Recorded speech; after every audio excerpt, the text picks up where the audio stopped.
Well, if you had to marry a cartoon character, who would it be? Okay. I mean, the obvious... Not obvious, there's no obvious answer. I don't know, I think the obvious answer for me would be Jessica Rabbit, just because... That is an obvious answer. I feel like some people are probably going to give you Bugs Bunny dressed like a woman, but that's like, you know, then you're just ripping off Wayne's World, joking there. And, you know, a lot of people are talking about lately about the foxes in the Disney cartoon Robin Hood. You know, Maid Marian. Like, that's apparently, I've just heard recently on a podcast that is, like, it's for the furry community, people that enjoy dressing up in outfits and in sometimes sexual, sometimes non-sexual ways, that movie is a big turn on. That Maid Marian Fox. I'm never going to be able to see that movie in the same way again. No. I mean, Robin Hood's pretty sexy, that Maid Marian, they're both pretty sexy. You know, I mean, if I thought... I mean, you know. I don't know. You've got a pretty big beard here. It's true. A lot of fur. Sure, a little fur. I'd like to go on record, I'm not a furry, or a bear. I mean, there's anything wrong with bears. The bear community is great. They always supported me. But it's not, I love it. Okay, you know what? Fine, I'm a bear. God, how do I get out of this? We'll just move on to the next question. Edit that one out. Yeah, maybe. What do you do when a video or a bit bombs? Well, that is, you know what? That's a good question.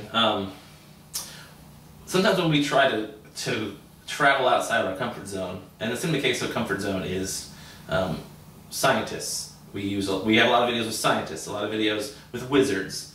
So magic versus science. Like, we have a lot of, like, those two things are really featured in all of them. When we go outside our comfort zone and try a different brand of comedy that's not so much straight parody or sort of slapsticky or sort of silly. Like, for example, we made a movie called GL, and the GL stands for George Lucas. It's a different tone. It's like this quiet tone. These three roommates are like agonizing over something. They're very upset. They're out in a field. They're out in a field and they have bats and weapons, and then they're like, oh, and they're freaking out and they start beating something that's off screen, and it turns out it's this duffel bag filled with like pillows and stuff, but it's got the face of George Lucas on it. Because these fans are so angry so they're in effigy. They're beating this in a field, but like one of them gets sick doing it. They're like, oh, we don't feel comfortable doing this. And then they go home, where they then in a chair there is another duffel bag with the face of George Lucas, and they praise it because they're like, we're so sorry, which is kind of how. I mean, it's people don't get it. It's a little too heady because it's all about how fans of George Lucas worship at his feet, and they rip him apart on the internet, but they still manage to go back to the 3D release this week in theaters. Star Wars Phantom Menace 3D. Where he's claiming that Han always shot first. Right. Never shot. Whatever. It's the one gunman theory. It's like his JFK. You know what I mean? Yeah. It's a single gunman. Didn't he just say like he's the only one shot? Not only did he only shoot first, he's the only one that ever shot. Greedo didn't even shoot at all, right? Yeah, I don't know. So as you can see, that movie bombed. People don't get it. They're like, why are they beating a duffel bag? Why are they praising a duffel bag? They don't understand it's an effigy. They think maybe George Lucas is inside that bag. Nope, it's not that. So that movie did not do well, and it split even our own group. Like half the group's like, I don't like that one, and the other half of the group is like, I like it fine. Nobody loves it though. Well then. I guess that's a telltale sign. Yeah. That's bad news. Would you tell us a joke? Yeah. That's tricky. I had a couple in mind. Oh, you've been preparing. A couple of my favorites. Well, one of my... Let's see. Knock Knock. Who's there? Interrupting Cow. Moo! Did you hear about the giant that threw up? No. It's all over town. Okay, that one I like. All right. You like the first one? I've heard it before. Okay. Well. Moo! We can cut that first one. Well, I guess if you cut that first one, that won't make sense when you move at me. No. With live performance, you have an audience to feed off. Yes. Is there an equivalent when you're filming? Really, the best thing, my advice is if you're filming, it is fun to have our crew was always, I think at its peak was 13 members.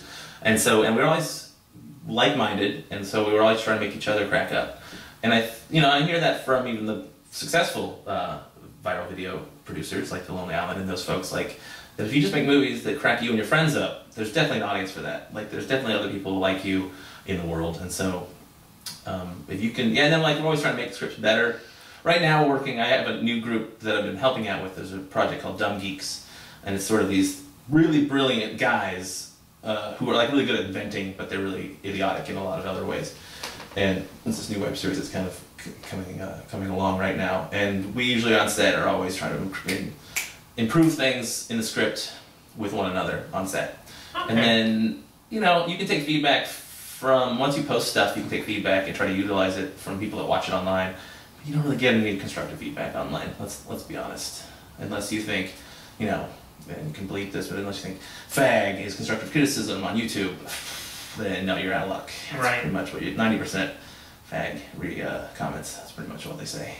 Because the internet really is unfortunate. The internet's kind of an idiot. Yeah, collectively. Yeah. And sometimes individually.